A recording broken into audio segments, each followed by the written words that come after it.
Good evening, and welcome back to the SourMole Podcast, a Battlefield podcast with me and the amazing Sour Lemon. Tasty Lemon. Hello, Mr. Lemons. How are you doing? Good evening. How's it going? Still fine. I haven't done my Windows update yet. Wink, wink. Well, those always go absolutely without a hitch, so you're good to go there. Look, I'm very much looking forward to it. And should be. I'm waiting for shutting down my PC later on. It's like a Battlefield update. You never know what you get. It mostly is disaster, though. Might as well say, usually you know what you're going to get, but deep down inside, we would like to believe it's not that way. True. And everything falls into ruin. I cannot even say anything about that because it is right. Man, so we have our second episode of the SourMole Podcast, which is our, well, for now, weekly podcast, which is basically leading up to the Battlefield, whatever they call it, reveal. Quick question. Do you think they will call it Bad Company 3? I would love if they did. That could be its whole other thing.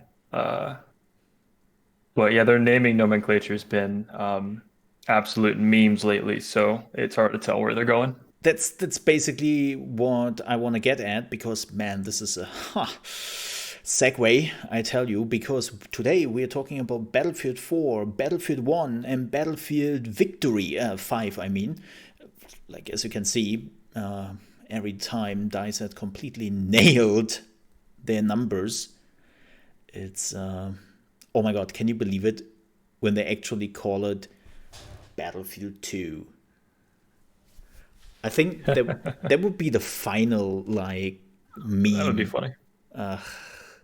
Or if they go the real rebrand route and just name it Battlefield without anything else. Oh my god, please don't no, please don't say that. Good times. It would be fun to give someone Battlefield 4, Battlefield 1, and just call it Battlefield Victory and tell them put that in chronological order. What is the next Battlefield then? Battlefield L for Battlefield Lose? We did the Victory last time. It didn't pan out, and now we are trying it to do it like with Lewis, like reverse psychology is what they're trying to do here. It's like, it could work. You can't prove that it wouldn't work. Well, when it comes out. I'm having some Battlefield 4 here up in the background. No, I'm not playing, before anybody is asking. I don't even own Battlefield 4. Wow. I own it on several platforms. This is why you will also mostly lead the Battlefield 4 discussion, because I have absolutely nothing to add, really. Like, keep in mind, unfortunately, I had the problem that my GPU was just like, no Battlefield for you, man. Sucks to be you, but cool. So it's timeless and it's still fun, and there's still a ton of people playing it, but that's what the problem is. A lot of people played a lot of the old Battlefields, but it gets sweatier and sweatier the longer it survives. So yeah, this is why I cannot go back. Like, I just can't. It's a problem, yeah. It's intense. It's the thing with Battlefield 4, EA is just, and I really blame this partially on EA and not really on DICE.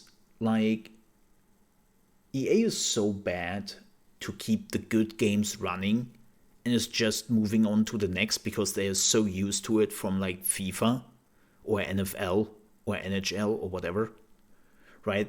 Where they have like a new version every year, and so if there is one game good and the other one is bad, then it doesn't matter.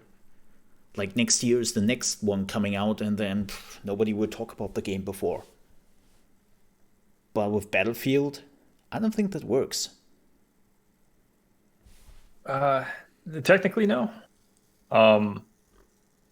So for Battlefield 4, it kind of accidentally worked when they handed over development to was the Dice LA to do basically the DLC work and everything after that. And it's just sort of kind of panned out. But in whole, yeah, every time they've done that, it's usually just a giant dumpster fire because they don't really have a clear set direction when they sit down and start going at it. So it takes them a while. I mean, what I meant is like, yeah, but what I mean is more like Battlefield 4 is still super successful. I Oh believe yeah. that when they would announce a DLC for Battlefield 4 next week, people would buy that shit.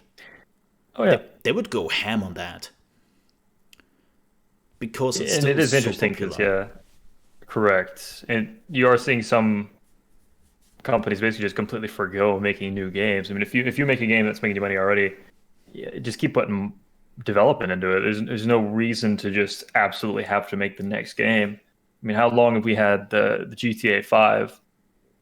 That is, It's been like 8 years or something. it's basically two console generations, and the third Yeah. one is coming. Like this game is coming to PlayStation 5 and Xbox Series X and S, and it's like, keep in mind, GTA 5 was a PS3 and Xbox 360 game in the first place. Right. And they are still railing in money. And I think they could have done the same thing with the Battlefield games in the end. Like Battlefield 1, like a lot of people still play Battlefield 1. I still enjoy it because Right. it's different, but we will talk about that in a minute. Battlefield 4, like it's the only modern Battlefield game and it was reasonable, successful with the player base. And Battlefield 5, meh, exists. Exists. Like, Correct. And I think one of the biggest thing is there is just trying to find a way to get that continuous profit, which it looks like they're after. They just haven't done a horrendous job so far of getting that after launch profit yeah. to really sustain a game for long-term use, which they obviously they get. And FIFA, Madden, it's just a huge joke Yep. as far as their like ultimate systems go. Oh yeah, that is a completely different topic. It's just so weird because like you could even like you don't even need a huge team on this. Like it seems like the Battlefield No. community is very easy to be pleased with new content, like releasing a new map like once a year or every like 6 months, putting in like two new weapons every 2 months, and everyone is happy. We've got a very low bar. Yeah, it's so weird that they're not capitalizing on that, and especially EA, who loves to capitalize on things. It's just like, why? I don't. Huh? Yeah, they like to capitalize on things, but they're also really adverse to immediate change. Whenever you see EA trying to make a change, it's usually like 5 years after that fad has already kind of died out, Oh yeah, they are. typically. I mean, that's the problem with most mega companies, right? That they are very It's true. slow and behemoth-like. So they They've got take to it. answer to their investors, and investors are scared of change. Yeah, yeah, that is true. So, but before we are talking about this too long, we will definitely lead back to this a little bit later when we are talking about the live service portions of the game. But today we want to talk about Battlefield 4, Battlefield 1, and Battlefield 5. And we have too lot to cover. So the first thing I want to ask you, and this is a little bit like off the list, is like, let's say those four Battlefield games only exist, right? Which one of the three would you choose as your favorite Battlefield game? I I have a hunch, but please. I feel like that's always the beginning of any of my statements is going to be it depends. But yeah, given the complete life uh, of each of these games, I'd probably have to say Battlefield 4. I should have made a bet on that. Man, I would have got Yeah, some money. but again, yeah, if I could just have like the gameplay of Battlefield 5 at beta and No, then launch that with all of its current maps, I think I could sustain myself on that for a while. fair point. but they didn't. So Right. So yeah, I think it's pretty easy to say 4 on that one. all right. Okay, which one would you guess would I choose? Battlefield 1. Yeah. I mean, it's not that hard after I didn't really play 4, and we both agree that 5 exists. Yeah, I was just thinking, I remember playing Battlefield 1 with you quite a bit. Yeah. I do remember. I mean, that was definitely like one of the Battlefield I played like even the most with. I think because for me, there was the time, like I'm not really the biggest shooter player, but there was the time where I just needed something a little bit more fast paced, like a little bit more like. I think also the word design of the Battlefield 1 is the one which really like captivated me. This like Absolutely. steampunk World War One nonsense, whatever they pulled there.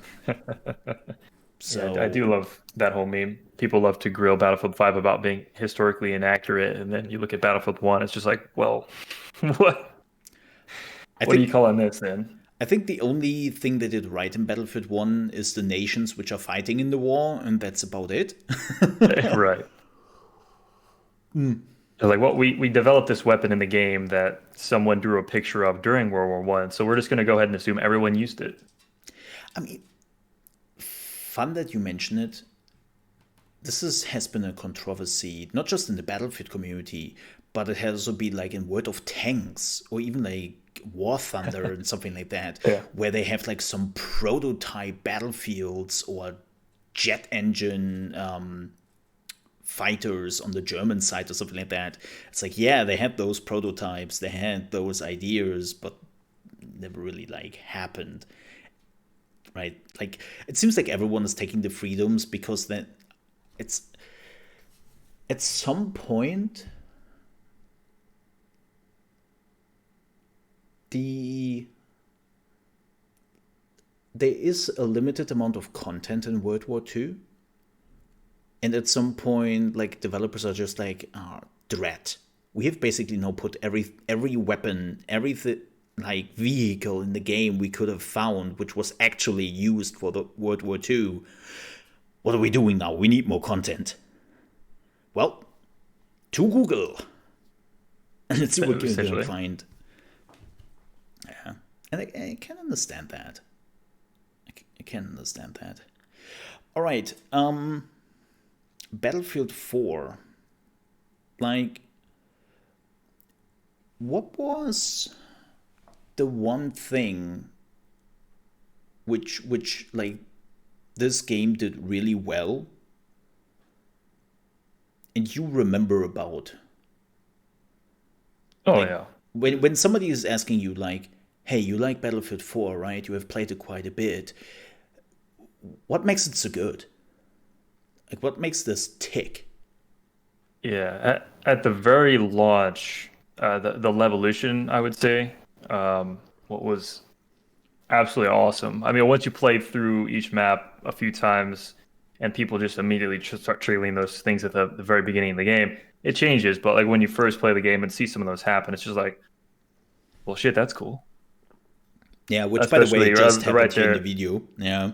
Yeah, Siege of Shanghai. That one's I always remember that one. One for how awesome it looked, and two for how much it would just demolish your frames. Yes, you needed really bad. Oh my god, you needed a good PC for that. Yeah. Oh, that was rough. Still is rough. And then the DLCs. There's a lot of solid maps in Battlefield 4 as well, and a very good variety of whatever you want to play between the large scale conquest conflicts or some of the tighter maps, like Operation Locker and Metro, of course. And then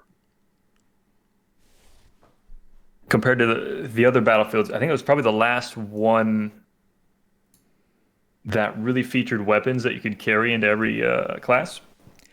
So really, you could design your own class more or less, because you could pick which guns you want and what kind of engagement distance you want to go at, and really tackle that specific gameplay. And you didn't have to decide, well, if I want to do long range, you got to be a sniper. If I want to do short range, you got to be a medic, which they kind of really shoehorned it in the last few Battlefields. Can I ask you something about that? Would you Oh yeah. say because of that, like you had that freedom of choice for your class, did you think it was a balance issue at some point? Oh, absolutely. Um, but it could be the fact that it was so long ago, but I never felt like any of those particular weapons were that overbalanced. From my recollection, it was either like the AEK or the M4, which I think were both class-based weapons anyway. I think it was the DMRs and then the what was it? Is it the personal defense weapons? Maybe the PDWs were also Mm, like the short range. You could use in any class, and I don't particularly remember any of those being um, excessively overpowered. They were more if you want to mix up your class, you can use these weapons and then kind of go from there. I still, Though the yeah, sorry. yeah. No, continue. Sorry, I didn't want to interrupt. Oh no, I was basically just to say, as we said before, I do feel like that because people love to bring up the number of guns that was in Battlefield 4. I do think it's kind of overinflated because of the fact that it feels like there was only 4 or 5 guns maybe in each of those classes, even though maybe there was a list of 10 to 15. But a lot of them just felt like just direct reskins. So it was always funny when people did that. Oh yeah, I can see that. Like I still remember vividly, like even though it has been a long while, Bad Company 2, there were two things I still remember till this day. There was first the grenade launcher Hmm. with the medic combined. I think there was the Oh time yeah. where the medic had the grenade launcher, which was Hmm. absolutely bullshit. And you could basically kill people by just shooting the grenade, not exploding it, just using it as a bullet. And the second thing I actually used, they nerfed that also very quickly, was as an engineer. You could also use the DRM, like the super heavy sniper rifle, and you could modify it so that it isn't really like a sniper rifle, but just a rifle. And just going inside the building, you could one shot people with that. Like, no matter where you hit them, bam, dead. Sure, you had slow fire rate, but it's Right. just so like they nerfed that very quickly.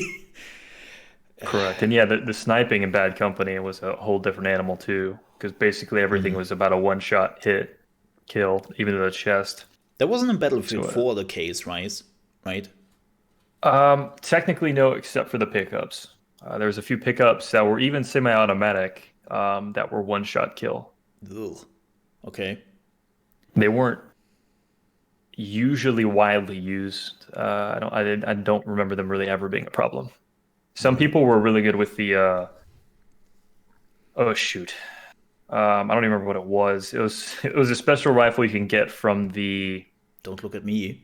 I don't know. oh man, I can't even remember the DLC. It was the DLC that had a bunch of nods to 2142. I don't remember what it's called. Oh, But yeah, there was it had the one of the sniper railgun. rifles. The Yeah, railgun. yeah, Yeah, yeah, yeah. you get a small railgun, and some people were astonishingly good with that. Oh, But yeah. still, even then, it was a bit of a rare chance. Yeah. I've seen some videos of it. Like, I've never played Battlefield 4, but I have seen some videos of it. Especially because, like, that was my only way to, like, experience the Battlefield 4 at the time. Oh, it was so heartbreaking. But for me personally, I think the one thing Battlefield 4 did really well is, which brings us also to the next question. Let's just put that in there. Like, what feature would you like to take from Battlefield 4 and bring it into the next Battlefield game? And before you answer that, so the feature I really like and what I want to see again in the next Battlefield game, I think I really love the map design. Like they were huge. Like they felt actually like big because they were not just flat. There was a lot of like levels to it. Like you could go underground, you could go on top, like right, you had that huge skyscraper, and even if the maps were not large in scale, they were always like large in like going up and down. And I think that is like what Battlefield 4 really did well. Like big maps again. Where there is just like a lot of space where you can move. That's what I want to see. Like I felt like the Battlefield 5 wasn't as good, the maps, if I would have to compare that. The same goes even with Battlefield 1. That they had some larger maps in Battlefield 1, but I don't think they did compare to Battlefield 4. And I want them to bring that back. So what is yours? I would kind of agree with half that statement. Please go on. I think it was the larger maps. I think Battlefield 4 did astonishingly well because they really fairly distributed a lot of the points and objectives we're going after. The biggest problem with Battlefield 5 is they would just make these giant maps just to say, hey, look at this giant shiny map that we made. And then you'd get in it, and then all of the flags are kind of in a central point. They're all kind of in a lane, and there's not a lot of variance in what you're doing. Oh, yeah, absolutely. I agree with that. Yeah. And then but I do think Battlefield 1 did those small and medium maps really well. But yeah, those larger maps they made were kind of lackluster. But that's where Battlefield 4 really shined, especially with all of their variances. And you could use like the LAVs, the tanks. We had the dirt bikes later on, and then of course all the aerial combat as well. So I mean, the Siege of Shanghai here is like a smaller to medium map, right? But it still feels big because you have all this height variance to it.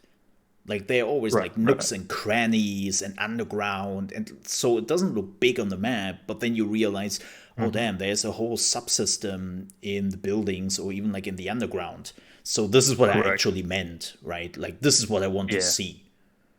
Oh yeah, and that's probably one of the biggest things I'd love to see in Battlefield, the next Battlefield, whatever it may be, is kind of what I would consider not necessarily the Levolution, but portions of it. But the Levolution and then a lot of the smaller things they added in Battlefield 4, which kind of give you a variability of how you're playing that map. There's certain maps where you can do small things like raise bollards to block off a street and smaller things like that, or destroy a part of a building to not access a certain area, or vice versa, just absolutely demolish an area so you can get through a certain point. And I think having those mechanics in a map instead of just having a whole bunch of stuff you get blow up to hell makes it interesting because you can play the same map 10 times and have a very different strategy every time. And it's one of the things I think that they did really well in this game. Again, the Levolution was a little less than that, depending on what map you're on. But as we discussed, like Flood Zone did that extremely well.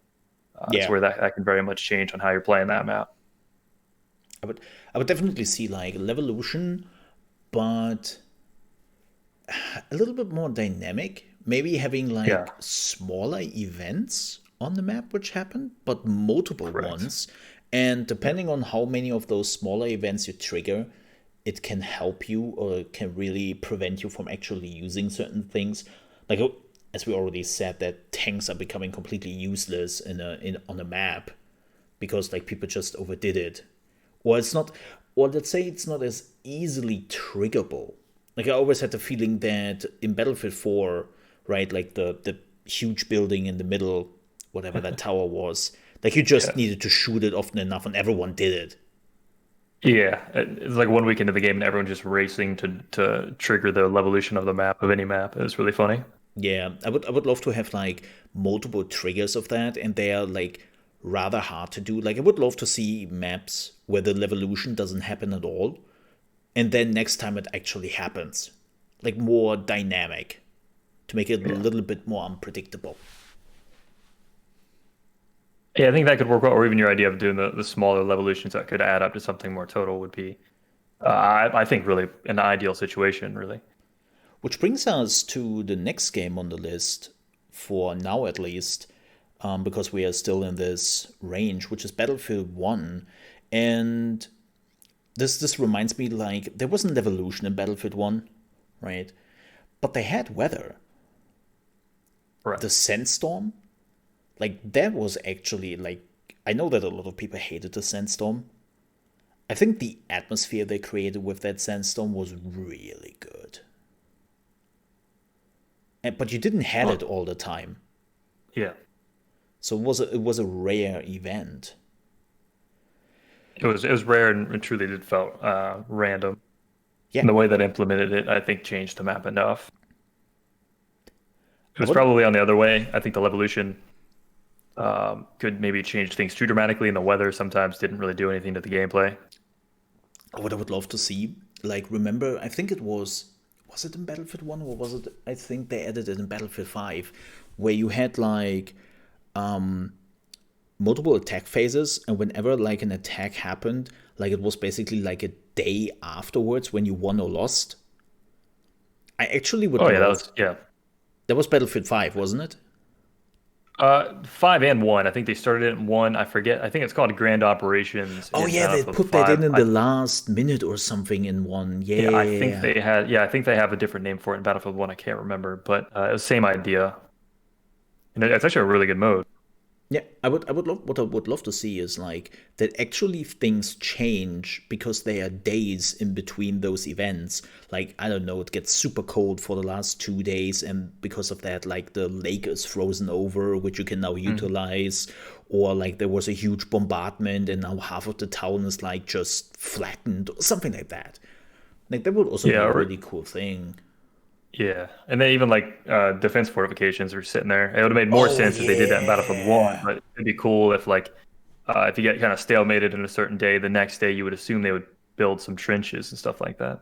Oh, that would be cool, They yeah. did change a few things, but it was mostly just like um, giving the maybe the attacking team more vehicles to try to help balance that out if they're getting stuck behind. They didn't really change the environment at all. Yeah, I would love to see that because the Frostbite engine is capable of that. Like, we have seen that more than Right. often enough. Mhm. So why not? But Battlefield 1, that was an interesting announcement. World War 1, or well, pseudo World War 1, because as I said, like the only real thing is probably the date and the nations which actually fought in that thing. But everything else was basically bullshit. But I Yeah, loved it for that. it was World War One, written and directed by Michael Bay. Oh, I like that. I like that. Yeah, that's a pretty good. Yeah, that's a pretty good example. I mean, I like Battlefield 1, like for this whole cineastic movie feeling to a mostly Absolutely. bullshit, right? Like, I actually like the idea that you could like shoot down planes with pistols, well, with rifles. I really Right. like that. You didn't feel too useless as a soldier against planes. Yeah, that game had a fun dynamic feel to it. You had a lot of the Battlefield moments, and I think some of the good thing, the really good things in that game was that general aesthetic that you felt like you were in a because especially if you just get into a random map in Battlefield 1 and look at the background just looks fucking amazing. Oh yeah, And you can really feel immersed that you're on more of a battlefield rather than you feel like you're just in like a square map where the world just ends right after the map. There's nothing going on. You yeah. don't feel like you're really part of anything. You're just in a game.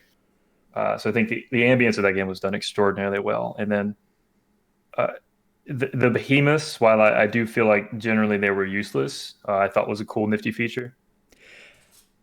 And Like, it kind of like the Levolution. It was really, really fun to do the first times it happened. And then once you play the game more and more, you're like, all right, well, this is kind of useless. would you say like, which brings us now that you're bringing up the behemoth? I would be honest.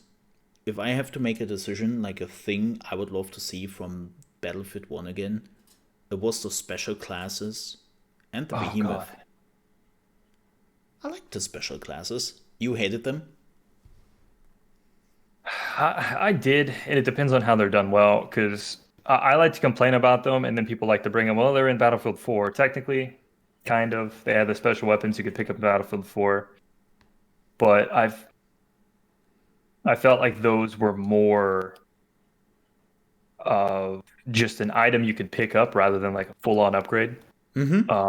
Some of the items that you could pick up, or not the items, but the classes that you could pick up were just they could be extraordinarily unbalanced if given to the Yeah. right player. Especially, I'm trying to remember the names of them, but specifically the one. Oh man, I can't remember the name of the map either. There's the Italian mountainside map that had the one with the really fast shooting at like double SMG. Yeah, Um, the double, what was yeah, it, Uzi or something? Like, kind of funny. correct. I saw a video where somebody was like looking at the weapon, and he was just like, "Yo, that's a movie prop. Like, they used for a movie prop or something. Like, this weapon doesn't Yeah, even exist. Like, that never." was the funny part. Yeah, that was even a real thing. Making fun of some of the guns they use. Yeah, that was. God, was that used in like Inglorious Bastards or something? I don't know I where can't they recall use the it, but movie, but yeah, hilarious. that class people would just take that and then run through the trenches back and forth and just absolutely demolish people. They wouldn't try to go around and do the objectives. They would just keep running that same path. I think that was And the then most unbalanced class of all yeah, the there was super that one, and classes. then yeah, with the more skilled player, if they got the tank destroyer class, that was brutal. I actually use that quite often. Not gonna lie. I actually liked it because you didn't have that many ways to effectively destroy also tanks from afar. Right. You had to get a little bit closer of all the things. So I actually found it pretty good that there is this one thing which tank drivers really fear. I I And don't know. That players. depends on the tank driver. Yeah, because honestly, I was more afraid of that as an infantry, and whenever I played that class, would rarely even go after vehicles unless it was like a Jeep, because Yeah, as a tank driver, I'm immediately going to know where you shot me from, and then the splash damage was so broken in that game that true. if you're using a heavy tank, you can take quite a few shots. So you just wait, see where they're shooting from, and then just drop a shell anywhere in their vicinity, and they're gone. What I would love But to have seen with that special weapon, make it that it actually does what it was made for, penetrate the armor and shoot the guy who was in the tank. That you were that would be getting interesting. actually damage in the Oh, tank. wait, here's a good question. Are we going to consider the cavalry units as a special unit? No. Those things were horrid. Cavalry, oh yeah, they had to nerf cavalry like so often. I think that was one of the things, especially at the beginning of the game, which did just show up in the patch notes and they something nerfed about it again. Yeah, obligatory nerf to cavalry. We removed the horse. Wait, what? It's yeah, cavalry. That thing. That was one of those things. It was a good idea on paper, and then some. I still to this day understand it, but it's so grossly overpowered. And It was then astonishing. when it was still overpowered, they were like, you know what would be fun for the cavalry unit? Spears. Let's try spears. The Russian DLC cavalry Right. bullshit. I almost forgot about that. Putting the icing on the cake when it came to Yeah, that. those were a bit of a mess. But I'm not sure I would like to see that. I did like the behemoths. I Yeah. think they could be balanced to make them a little more useful. I And I'm not sure I like the idea of them going to the necessarily the losing team. I think it's more of a capturable. Actually, now that I think about it, kind of like the oh shoot, what is it? The A110 in Battlefield 4, where if you capture a certain point, your commander could deploy it. You know what I'm talking about? no Oh beats yeah, me. sorry, you didn't play a lot of Battlefield 4. You remember that game you didn't play? Do you remember Yeah. that? Remember that particular thing? Yeah.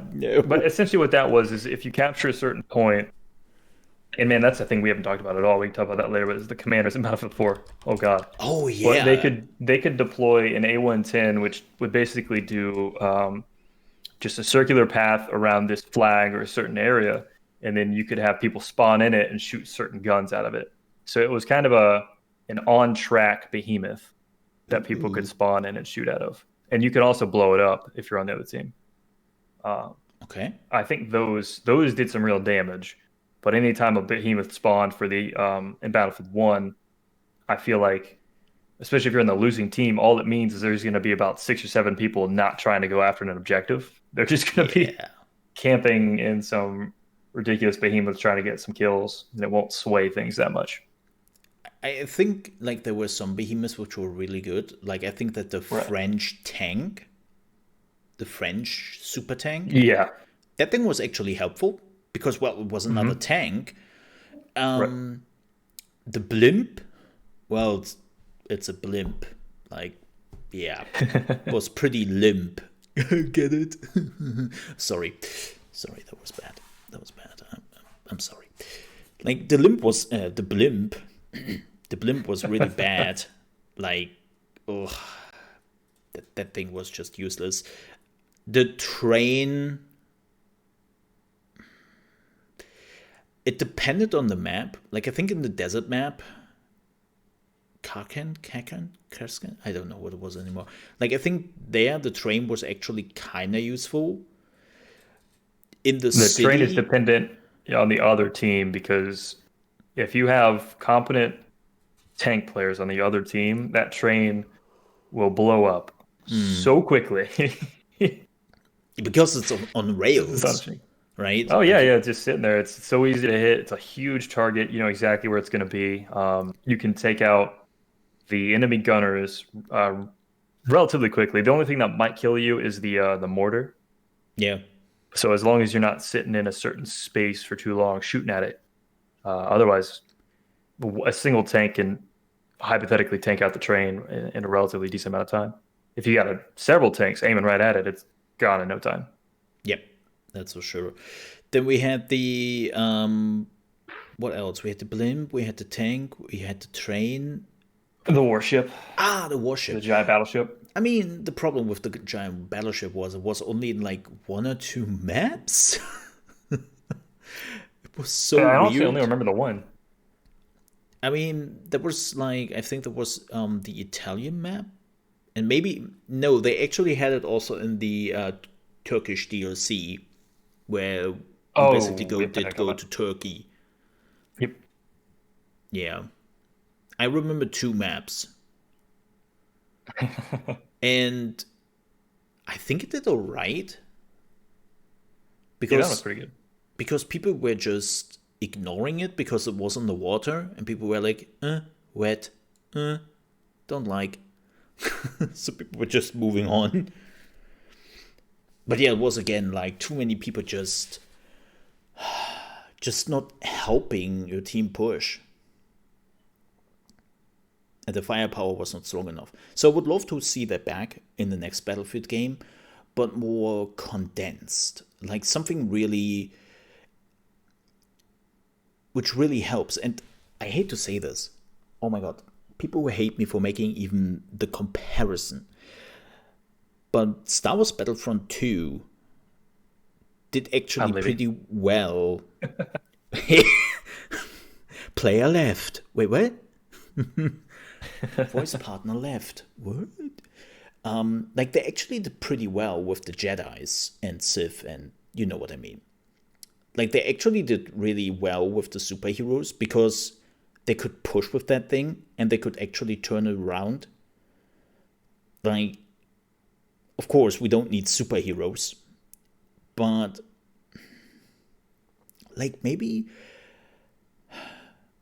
giving the team like a super heavy tank or something like that, like something which is already in the game, but just better and has more destructive power to it.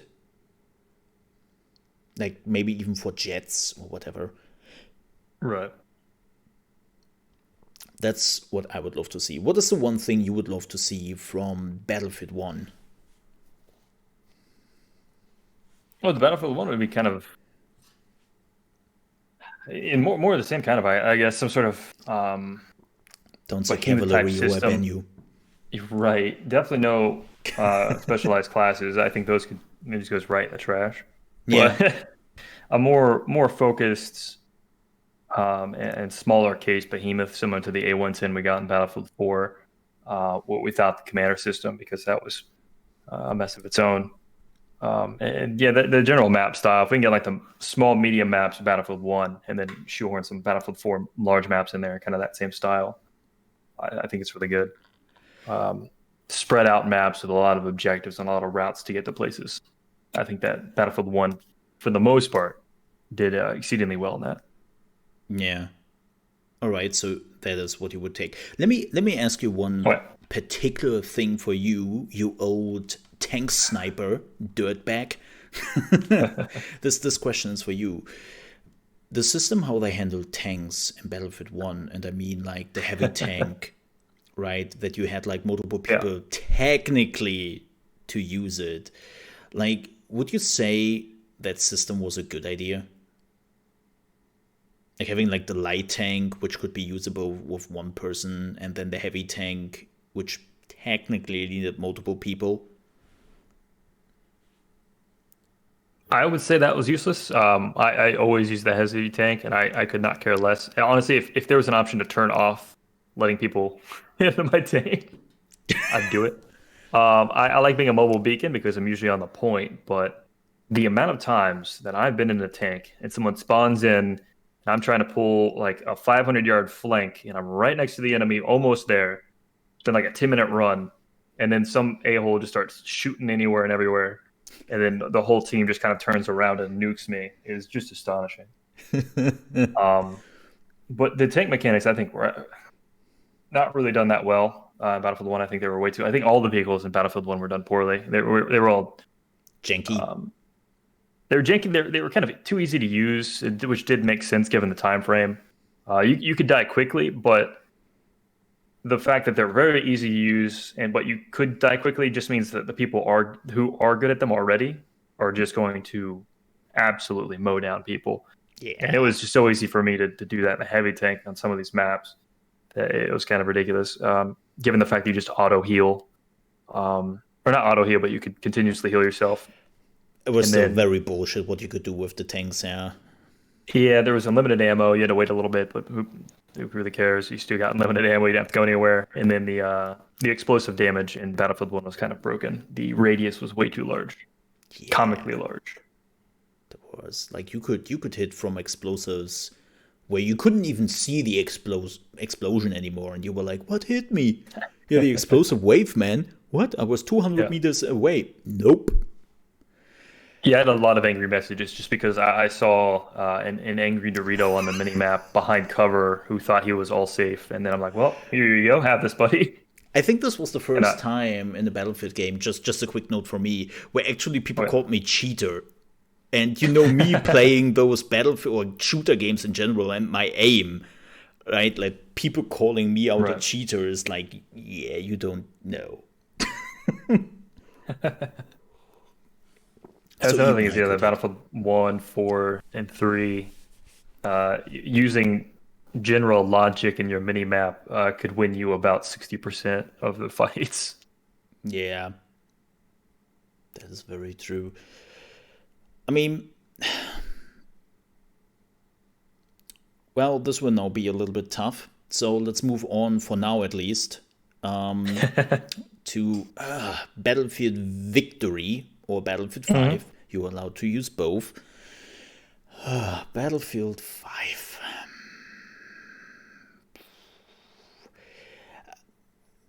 Which feature did you like the most in Battlefield 5? Okay, next question. Good. Thank you for the answer. No, please go on. Please go on.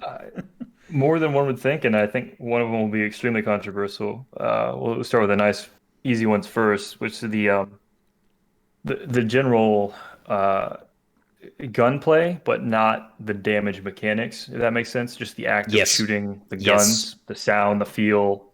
Yes. They were great. Probably my favorite next to Battlefield 3. Now, the damage model and everything else, well, not even mention that. That was horrible. Yeah. Like, from feeling the gun and making it feel like you were actually, like, shooting the gun, even though you have never shot those guns in your life, they did a pretty good job on that. Yeah. That was great. It was very immersive. And then the general building mechanics, I think, was a huge step forward in what they want to do later on. It really helps fix that problem they had in some of the other, like the Bad Company series, where you could just demolish everything and have no cover.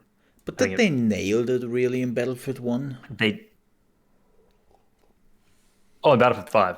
Um, 5, I sorry. wouldn't say they nailed it at all, but it was definitely a good first step, because you still had problems. And I don't think you really had problems with the building mechanics. I think you just had problems with the destructibility. It was so inconsistent in Battlefield 5. Sometimes you'd have to shoot a particular surface 3 times, and then they would tell you, well, you have to hit it at the right angle. It's like, well, what angle? I'm Oh my going god, to whip out yeah. a protractor while I'm shooting. Like, what's going on here? So that was a different kind of problem itself. But I think the building mechanics, they have a strong foundation to build on their building mechanics You see what you did for the there? next Battlefield. And then lastly, and easily the most contentious is going to be the squad mechanics, which is also going to fit into the attrition system, which I actually love to a certain degree.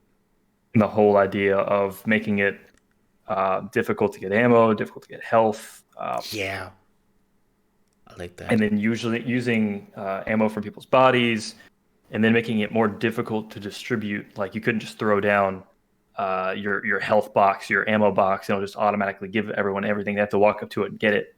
I thought that was a really good idea. I know a lot of that's probably almost a 50-50 split between the Battlefield community. People were like love it or they absolutely hate it. And I think if they could take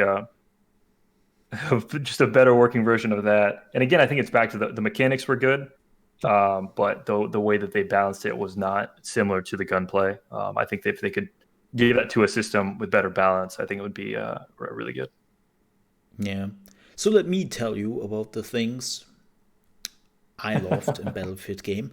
So Oh yeah. the one thing I really loved was the idea that you can actually drag other soldiers from the battlefield. Oh, wait, no, that would have been a great idea, but they didn't put that in, even though they promised it. Whoopsie. I can It be a was a dick good idea. sometimes. Yeah, I can be a dick. No, like I think what you said hits it pretty well. The idea of actually interacting with the battlefield for the very first time in the manner of building things. Like you cannot just have infinite resources at your disposal. Like actually knowing the map, knowing what you can do, and build and prepare and use the map to your advantage was actually a pretty dope idea. It wasn't well executed. Like as I said, I feel like there is a lot to improve, but that is definitely a thing I really enjoyed and something I would love to see in the new Battlefield game. That maybe we have like the pioneers back, but this time the pioneers like really doing much more. Like they can build bridges, or like can like do some really cool stuff. It doesn't have to be realistic necessarily, because let's be honest, here Battlefield games, screw the realism. But that is definitely something I loved in Battlefield 5. The gunplay, as you have already said, like that is definitely a big win. The one thing I didn't like in Battlefield 5, without all, like, as we already said, right, like the damage, TTK, and all the stuff, I had the feeling that airplanes were pretty useless most of the time. Like, am I wrong on that assumption? Like, did you fear the airplanes? I did. Oh, It was more dependent on the person you got. I think it was similar to Battlefield 4, to where they weren't necessarily overpowered, but given any above average player, it was grossly overpowered. But you just have so many people who are just jumping in there and having fun that for the most part, you don't typically realize. But every now and then you'll hit a server to where it's just one person just absolutely stomping the other team. and it's very easy, especially with the bombers in that game, Yeah. were just grossly overpowered. Specific to tanks, there was bombers in that game that could one-shot any vehicle in the game, which is just ridiculous. And then it wouldn't be so bad, but for the tank drivers, we have a limited angle we could aim up, and then also, even to this day, there's still a chance you shoot and directly hit an airplane, and it just dusts or does like 50 damage, and then they just carry on their way. They learn from Battlefield 1. Yeah. Battlefield 1 is a different story because the amount of pilots' days that I ruined because it was just so easy to slap a plane right out of the air was just ridiculous. I even did it with an anti-tank gun, like often than not, just shoot those things down, like, wow. The poor pilots in that game. Yeah, it wasn't fun. But yeah, no, like I always found like airplanes were like, maybe it was also because I was like an airplane hunter. So I was like going for the AAs or was building the AAs when they were destroyed, or always had like something to do something against airplanes. And yeah, maybe that was also the reason why I never really like feared airplanes, weirdly enough. But the one thing which really pissed me off in Battlefield 5 was what you already mentioned, the destruction in that game. That you actually now like have to hit from a very precise angle in a 90-degree angle from the top of the bottom right into the middle of the building so that you could maybe take out a window. It's like, what? You have to file the correct building permit in order to construct that wall. Yes. It's rather absurd. It looked beautiful. I give them that. They were like, "Oh, look at this shiny new animation that we have for destruction." And I remember seeing that in the first trailers and be like, "Damn, that's really cool." And then not realizing that, in turn, for receiving that, now it's virtually impossible to blow up a wall consistently on the first shot. It's terrible. The amount of kills that I've lost because I know someone's standing right behind a wall and then I shoot it, and then just nothing happens. It was kind of crazy. Yeah, and then there were the indestructible walls even, which betrayed you even more. And it's like, oh, the dude is hiding behind a wall. I have a tank.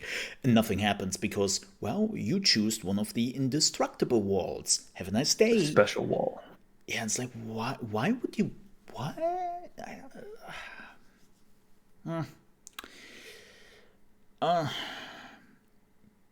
But... So...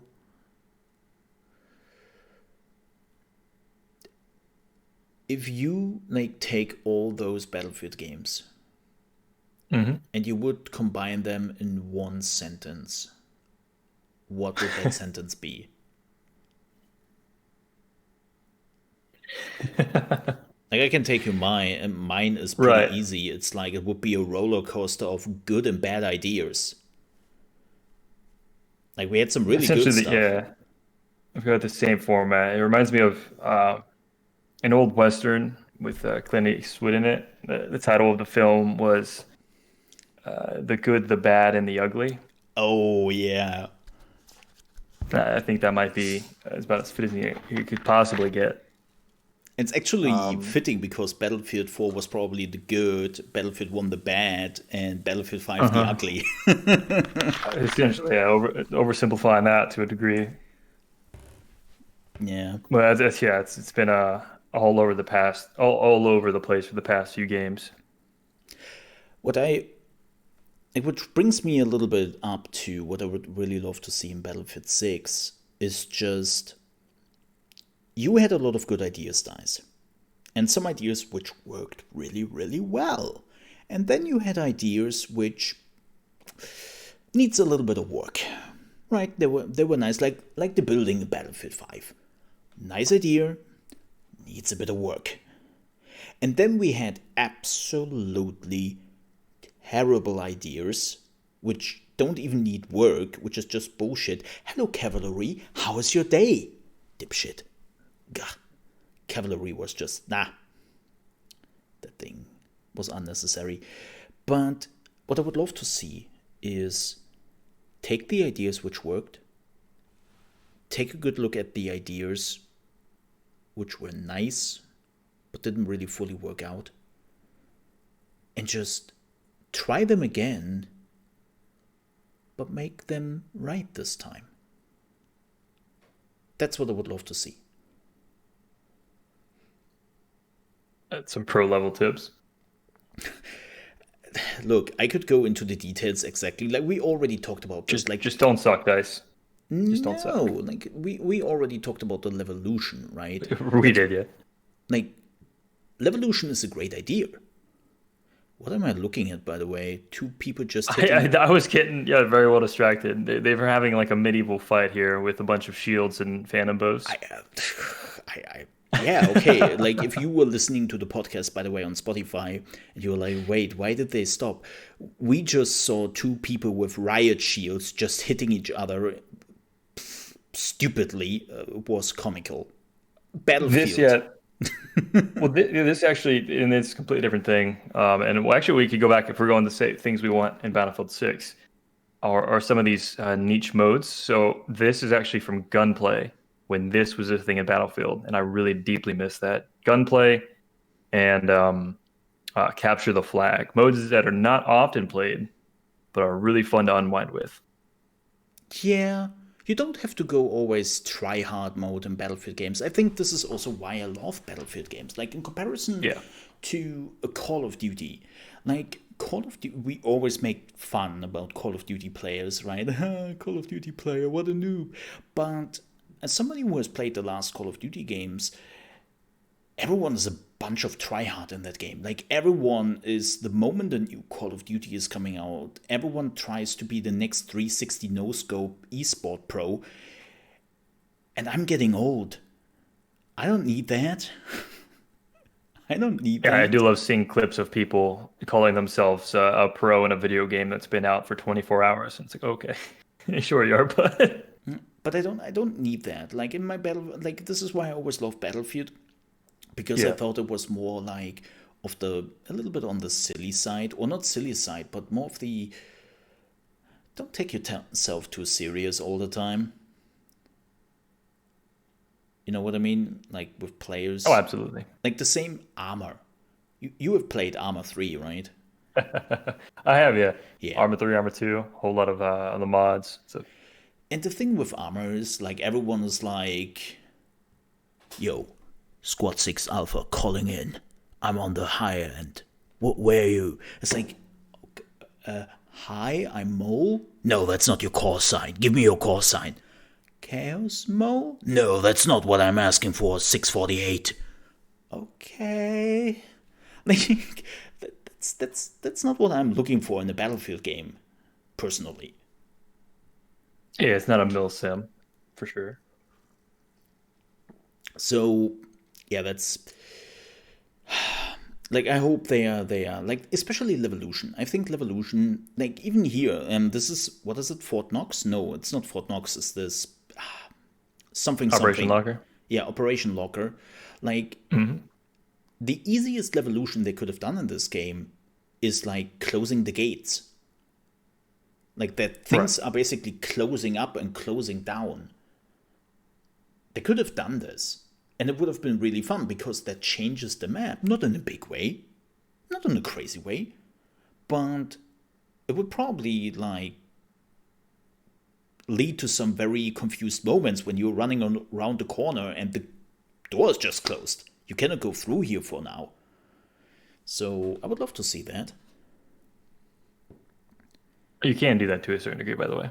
You can? Awesome. See? And in certain areas, but again, it's just for certain areas. I have never played Battlefield 4, now you know. Yeah, this one is more fun. This is basically your Operation Metro variant. I think I had more fun with this one. You know what this reminds me more of? Of the Battlefield 1 castle bunker thing they had with the French DLC. Yeah. Correct. I can't remember what it's called. Ring Around the Rosie. So many grenades. That's all I remember. Oh, yeah. But let's talk about Netcode. Dum dum dum. Which one had the worst netcode at the beginning? Battlefield 4. That was quick. I mean, I expected that nearly. Okay. I think, yeah, they've all had their issues, but few games in my memory were as catastrophically bad at launch as Battlefield 4 was. Less so nowadays. It's everyone wants to make fun of glitches and things like that, but I mean, you quite simply almost couldn't play the game for weeks, and for some people that went even longer, and it was absolutely absurd. Yeah. Okay, 4. I mean, yes, I would also say 4 from what I've heard and from what I've seen. But I think Battlefield, like, it's hard to say with Battlefield 5. Sometimes you didn't really know what was netcode and what was just the horrible TTK. That's Like, true. it was really tough to tell. So I blame it on the TTK and not really on the netcode. So, but you would say that the netcode definitely improved with the last 2 Battlefield games. I would say it has very, very low bar. It's still not good. Really, in any of the games, if you go back and play any of these games, there's still large netcode issues. But then again, I mean, if you're playing any large scale shooter, they're suffering from similar problems. So the idea is just trying to get it to a playable state, more so consistent than good, I guess, because we can deal with below average netcode, but as long as it's consistently below average, when it's all over the place, it's hard to tell what's going on. Yeah. So I think that's their biggest key. And I think the biggest thing they need to do with that is just having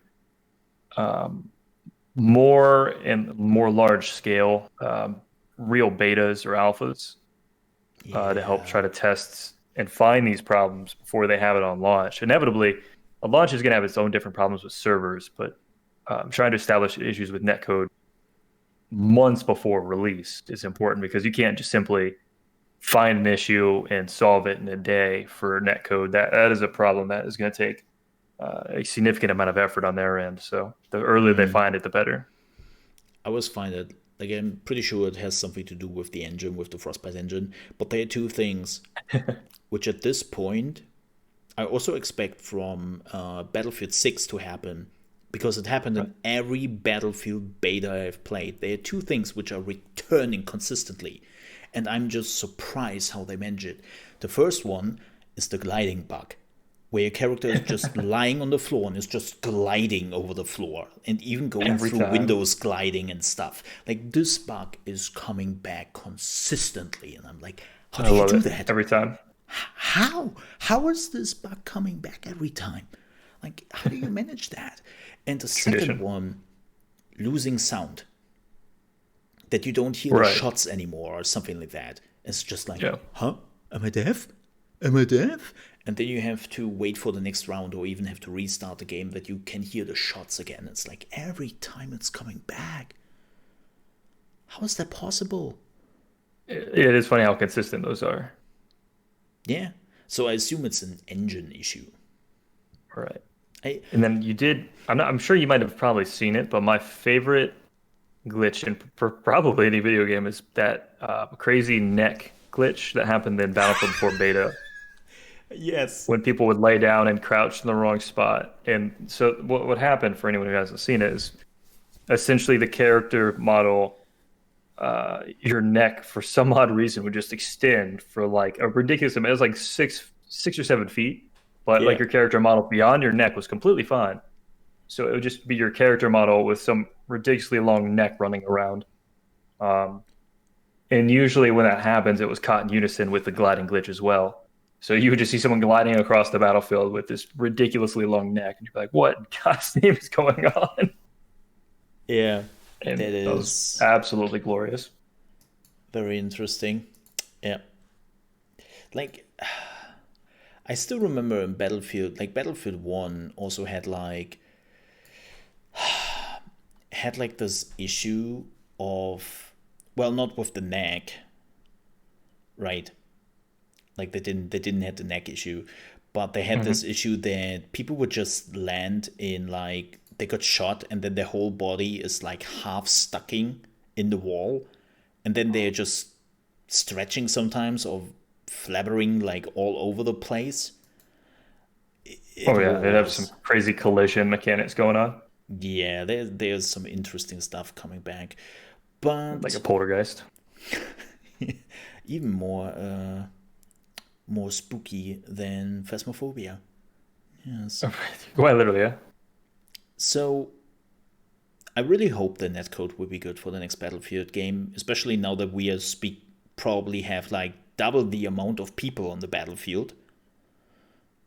What we have heard so far, right? That we have like 120 or 125 people or something. They need a good netcode for that. Yeah, that will be interesting to say the very least, because yeah, they've been wanting to do that for a while, it would seem. Um, yeah, it seems to be more of a constraint on the old console generations. So Yeah, true. Um, let's talk about one of the last topics basically for today, and which is a oh yeah, big topic, is live service. So I think like Battlefield 4 wasn't. They tried some live service stuff. Like could you buy skins in Battlefield 4 for your weapons? uh, you could buy battle packs that could give you, I think, the opportunity. I don't think. You could only buy Well, I'll weapons, take that right? back. So you actually could. I think there were certain packs that could get you some specific items at the beginning of the game. But beyond that, you would buy these battle packs that gave you a chance to get stuff. So they were quite literally like the epitome of a loot box, really, before that really became a giant talking point in Battlefront. Yeah. Um, but I don't recall that you could purchase specific skins or anything. I remember that you could buy. They put that in, I think, later in the game actually, that you could buy just all the weapons for Oh, classes yeah, and stuff. They had correct. that in every Battlefield game. They always like to put it in a little bit later when people don't notice anymore. And they're like, pay to win mechanics in our game. Nonsense. It's like, no. But I think Battlefield 1 was the first game who really did go down the idea of having loot crates in the game. Right. And nobody wanted those loot crates because the skins were all shit. Yeah, I can't remember a single one worth getting. No. I mean, the only thing which was good with skins was actually not really like weapon skins, but like knife skins, right? Like the Yeah, legendary knives you could get. They were cool. They were funny. But everything yeah, going beyond down that, the Counter-Strike route. It's all about those knife skins. and hats. Don't forget the hats. Well, that's Team Fortress 2. That glorious meme. And then, but they didn't really do live service in the way of live service, because Right. in Battlefield 1 they had the game, then the season pass with four DLCs. It was the French DLC. What was the name? Oh, I don't remember any of their DLC names, but yeah, we had the French DLC, the Russian DLC. Nobody shall pass or something like that. No one shall pass. Then there Because was either no one shall pass or nobody shall pass, yeah. yeah. Then there was the Tsar DLC. In the name of the Czar, yeah. In the name of the Tsar. The third one was Turning Tides, and the fourth one Oh was yeah. Apocalypse. Haha! See, I've played Battlefield 1. I can actually now contribute to this whole conversation. Yay! Yeah, that usually that last DLC is always cryptic. It's like Apocalypse or In Game or Yeah. Yeah, that was always something Battlefield 4 or dramatic. Endgame, wasn't it? Or something Yeah. weird like that. And I think that's the one that might have had the maps from Yes. 2142. Yes. And the railgun. Yeah. But Battlefield 1 did that. but they didn't really call it a live service game. Like they Right. basically admitted that they will abandon this game after the last DLC. But Lemons, please do tell me what you think about the season pass and how you paid money for it. In the previous titles? No, Battlefield 1. When you bought Yeah. the season pass for $60. And then they announced 3 months later with the name of the Tsar that you can get the full game plus the season pass for $40. You don't remember? I'm gonna be real with you there. I completely repressed that memory. we were actually, it was kind of funny. Oh, we were God. sitting at E3. We were watching E3 EA together when they announced that. I literally repressed that memory. Oh, good lord. That just changed my entire outlook on Battlefield 1. I entirely forgot about that memory. That was so bad. And now he has So many PTSD. angry players. I do. He sees like Oh, the man. moment flashes in front of his eyes. And just It's like, horrible. I need to go take a warm shower. Yeah, that was a bad idea.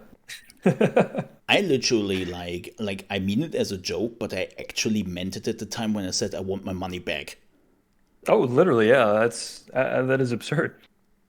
They actually did it when the first DLC came out, and like 2 weeks or 3 weeks after the first DLC were out, they were like, "Oh yeah, here's the full game plus season pass for $40. By the way, thanks for all the idiots who paid $60 for the season pass just 3 weeks ago. Love you. Bye." It's like, what?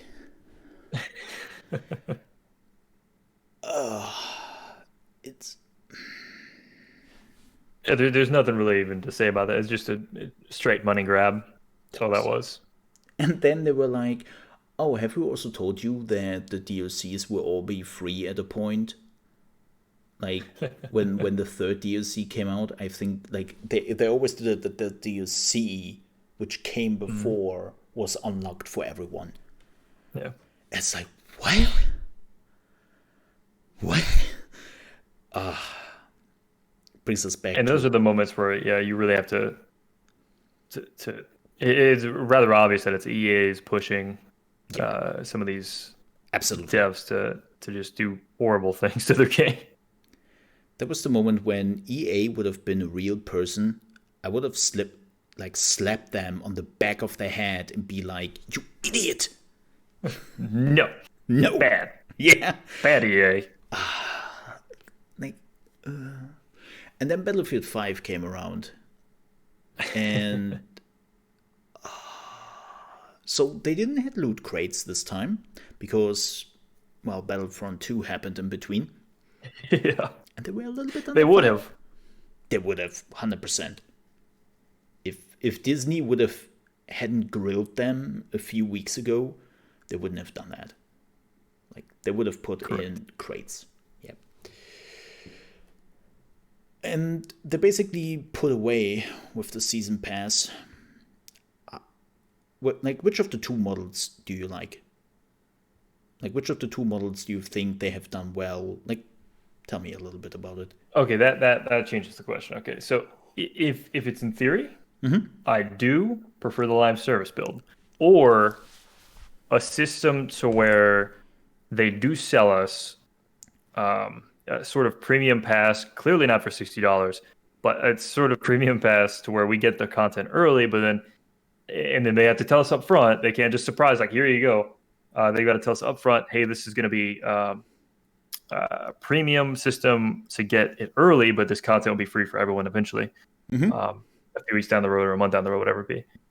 And I think that works really well, in particular, to keep players playing and in the new content space, because some of the biggest things you had. Isn't that what Call of Duty actually did? Basically, yeah. So like Battlefield 4 was a huge issue because a new DLC was released, and it's a lot of fun, but half the people in the game aren't paying for premium or buying the DLCs. Yeah. So it'll be populated for a few weeks, and then everyone's just right back to the normal rotation. And then that didn't fix itself until they gave everyone the DLCs, like I think it was 2 or 3 years into the game or something like that. And then suddenly everyone's playing all the new content because those are all where all the great maps are. So I think in theory it has quite a few advantages to really help keep the game going, and people in the new content. But as far as practice goes, I think a live service could not have been executed in much more of a poor manner than Battlefield 5 was. So my confidence in EA and DICE to do that correctly is about as low as it possibly could be. So I don't think it would be smart for them to do a pure live service strategy again for a Battlefield title, but who knows? I think the problem was also that the idea is always that you buy the microtransactions to basically finance the whole development. Right. But the problem was there was nothing really to buy. Like all the skins were mostly bad. Yeah. I hating to tell as artists because I think that most of the artists would have gone with something really crazy and whatnot, and they would have loved to do it more better. But there's the weird moment where I assume EA put their foot down and were like, no, make it realistic. It's a realistic game, so all those skins also have to look realistic. Don't overdo it. It's like, that was strange to me because you have both in both of those time periods in World War I and World War II, and you literally almost don't even have to do work. Literally, you just look at all of, and they did it with it. It's like exactly what they did with the guns. They take a very what do you want to call it? Something that essentially was not at all used for war or theater, but it was used in that time frame in some manner, even as a sketch, like prototypes, and just give it to us. Yeah, exactly. And so there's a ton of really interesting combat outfits or military outfits that were used at the time that clearly didn't see combat, but they were used. That they could have easily just been like, look at a picture of it and like, okay, let's go ahead and make that and sell it to people. I think they would have bought it. But for some reason, they just gave us all of these random skins that not a lot of people really cared about. And they didn't really look that awesome. Just a paint job. Correct. And so it's like they didn't even have to think about it. They literally just had a Google search some things and to make outfits out of it. So it's interesting to me, and I'll be curious to see if they make another live service model and it is a newer game, what kind of outfits they're going to go with, because that could be scary. Because next thing you know, you have people in ridiculous Fortnite-esque outfits just running around. You're getting teabagged somebody in like all pink leather gear, and it's just like, what the hell am I playing right now? No, they don't do pink. When people asked for pink Darth Vader, they said no, we don't do that. Which is unfortunate, because a pink Darth Vader would have been magnificent, but hey, who am I? It's just like as you said, like the execution and how they are always giving up the game. Like Battlefield 1, Battlefield 5, we've talked about it. Like even Battlefront. Mm-hmm. Like, have you heard about this with Battlefront 2? And so there was like, they were giving away Battlefront 2 like a few weeks ago on Epic. And because of that, they had the highest player count ever, and the game got revitalized. They had to get more servers for the game, and they're still like super populated now. And just like a few days before that, they were dead set and saying, yeah, we are done with Battlefront 2. We're moving on. I was like, are you kidding me? They are just people coming in who would pay you now money. They really enjoy this game because apparently you have fixed it somehow. Magic. And you just move on. Why? Like EA is so bad, and they basically want to play with the big dogs when it comes to like live service games, but whoever is calling the shot has no clue about it. Like every other developer would have been like, oh wow, we have now 2 million people playing this game, and they stay. We should prepare more content, keeping the people, making more money off this. EA, no, let's move on. Whatever. And there's not even a replacement.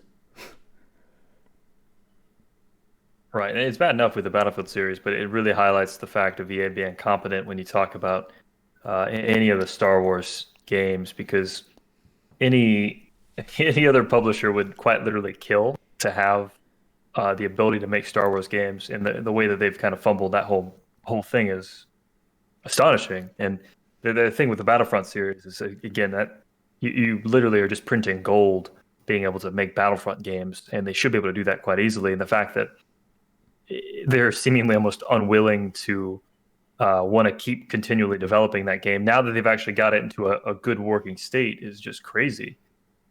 So whatever weird logic they're using, it doesn't make any sense. They just want to go make a game, and then after they release it, they're just right on to the next one, hell or high water, and it really defies our logic. Especially when it works. Like, I can't understand, Right. like, with Anthem, right, they have killed that, and it's like, yeah, okay, you know what?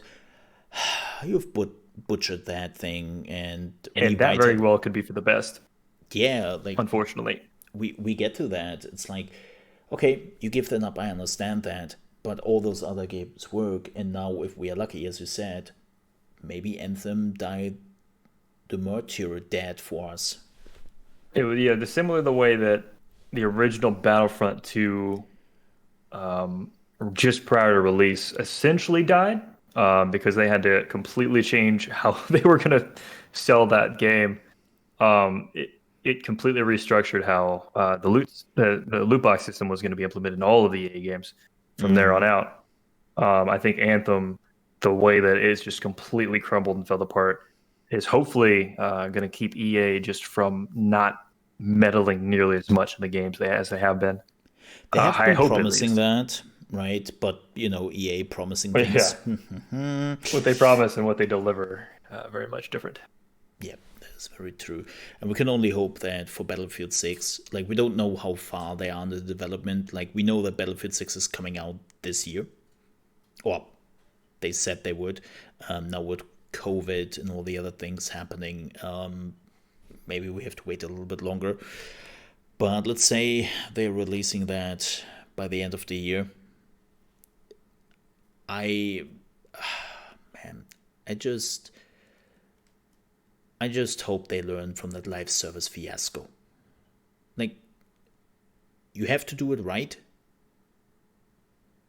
And just copying other developer, or not even copying, like, just trying to do live service because your friend or your uncle from Nintendo told you there's a lot of money in it is not changing the fact that you actually have to execute it well. And that execution, well, if they're not finding better people to execute it, get rid of it. Like, one last question regarding live service, and then we are wrapping it up. One last thing. Do you believe that if we are going for a live service game again, that they would have a battle pass like Fortnite does and stuff? And I think Call of Duty has it out also now. Do you think they would go for a battle pass? I would be more surprised if they didn't, and I'm still confused as why they didn't have a sort of battle pass of Battlefield 5. Yeah. They're seemingly tied together, and any successful live service game, I mean, Fortnite, Rocket League, pretty much anything you look at, Yeah. it was going to have some of the, and I mean, I would probably end up getting one, just because those are easy to grab, and then just get all of the cool stuff. But again, they have to come out with things that you would want. Oh my god. And that would be think about that'd it. be the priority there. Battle pass, so they're bringing it, and you know how those battle passes are normally between $5 and $10, and the EA is like, yeah, we want 40, please. Huh? What? It would be very EA if they did that, and they initially made it seem like the battle pass was going to be very long, and then like, yeah, it's 3 months. It's like, oh my god. Yeah, screw you. I don't want to joke about that just because I could see it actually happening, but That is the worst part, actually, always with EA. Like, you're making fun about a few things, and then they're announcing it, and you are like, why? painful.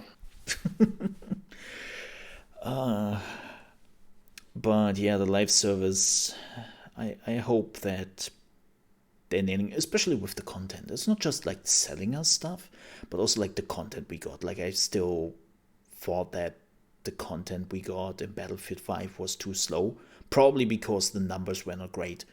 Like what we have heard of Battlefield 5 after the release was not great. I think there was once, I don't know if it was a report or a rumor, that actually Battlefield 1 had now more player numbers than Battlefield 5 or something like that. Like they were really slow. Yeah, the numbers weren't great, and then they had significant issues, obviously with the time to kill, time to death, and then on the PC end, and honestly, still to this day, they still have huge issues with cheating as well. So their priorities were kind of all over the map.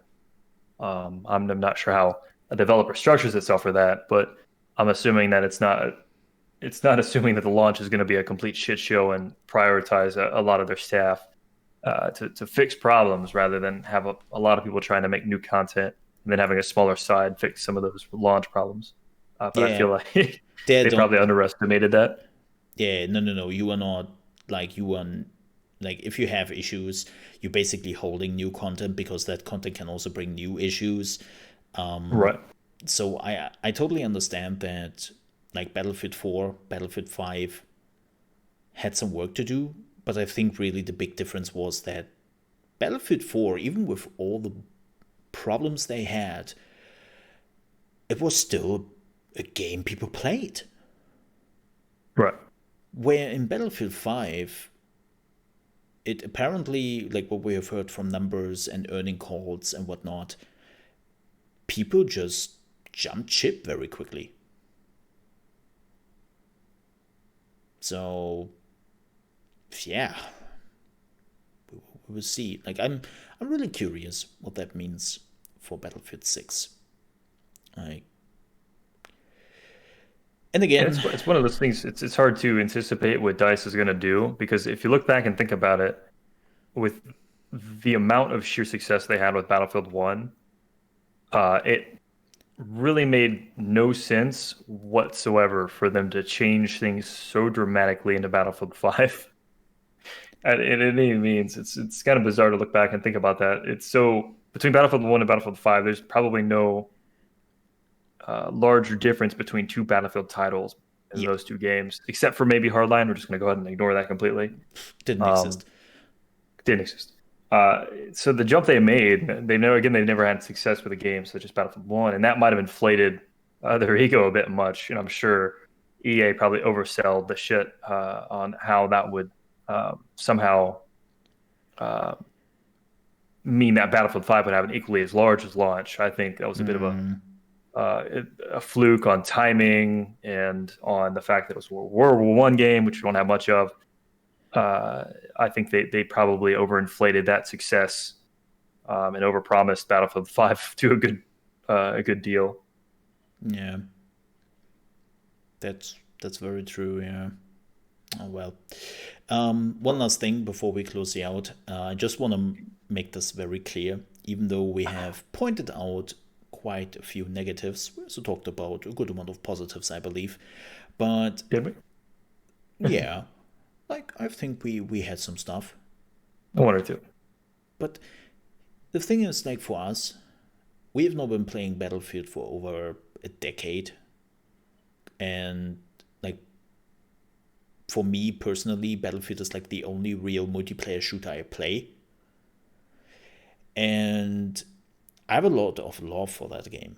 But also a lot of salt. Not hate, but salt. Because like you already said it yourself, like we have talked about this, like Battlefield has so many great ideas and so many great moments, and then when the next game is coming out, they're like, and deleted the hard drive. We don't actually know what we did like last Battlefield. We tried something different. And it's like, wait, what?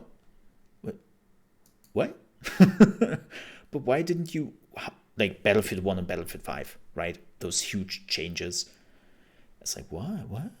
So, like, we actually really, really like Battlefield. If it's not bad. Like, Battlefield has the chance of being freaking fantastic for years. And they have shown that with multiple Battlefields that they can actually do that. And that's actually what we want. Like, we just want to have those days back. So, yeah, we're not hating Battlefield. Not every day. Only every second day. Yeah, we enjoy it, which it brings me to my idea. I think they could very accurately call the next Battlefield Stockholm Syndrome. Because frankly, that's what it feels like at this point. Because no matter what we get for the next Battlefield, I'm buying it. Yeah. And I'm ready for it to hurt me. Well, oh my God, can you imagine? And now the new Battlefield, all the people always wanted, and everyone was like, oh my God, Bad Company 3, they're really doing it. Bad Company 3, Battlefield Hardline 2. Oh my God. What? Like, that would be really amusing. Like, the shitstorm would be. Yeah, they could be like, hey, you wanted a modern game. Here you go. Oh my God. Oh my God. It would be, I would give them points for the troll. And again, I would probably still buy it, but I would be angry the whole time. This would be, oh my God, the shit show. They should lead with that, like making the trailer look like it's like Battlefield Hardline 2, and then didn't they do something with Bad Company in that regard? I don't remember. I couldn't recall the launches through Bad Company. I think Bad A long time ago. Company, they had like a trailer of Bad Company or something. I don't know which game it was. Like, it was basically like showcasing another game, and then they were like, nah, just kidding. Just kidding. I think Battlefield did something similar, but I can't remember anymore. They did have a sense of humor back when they were making Bad Company, which is rare to find now. Yeah, that's true. All right, let's wrap this up. Folks, thank you very much for listening and watching the second episode of the SourMole Podcast. And we will be back next week with another one. And thank you very much, Lemons, for being here. But before we leave, where can we find you? Preferably not at my home. So you can find me over at Twitch, twitch.tv/TastyLemonsTV, or over on Twitter at the same handle. Awesome. And Find me and my dog. And a lot of spaceships right now. A lot of Elite Dangerous. So much dangerous at a very elite level. I have seen you yesterday, and you were basically just flying around in space doing nothing, shooting some scanners on a planet. That essentially is the game in a nutshell. Doing nothing in the vast emptiness of space. That's quite literally the game. Sounds like Battlefield. Huh. Yeah. Similar.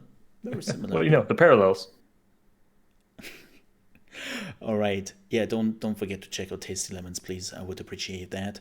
And if you're looking for my content, well, I'm streaming on trovo.live/ChaosMole from Monday to Friday, starting at 8 a.m. EST. And we love to talk about gaming news and also playing a lot of video games. Like right now, pretty much deep in Graveyard Keeper. That's apparently a game which found me and which consumes my life now. So we will probably continue that tomorrow. And yeah, we will be back next week.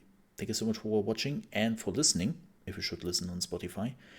And we will be back next week. With that said, thank you so much for watching. And I see you next time. Bye-bye.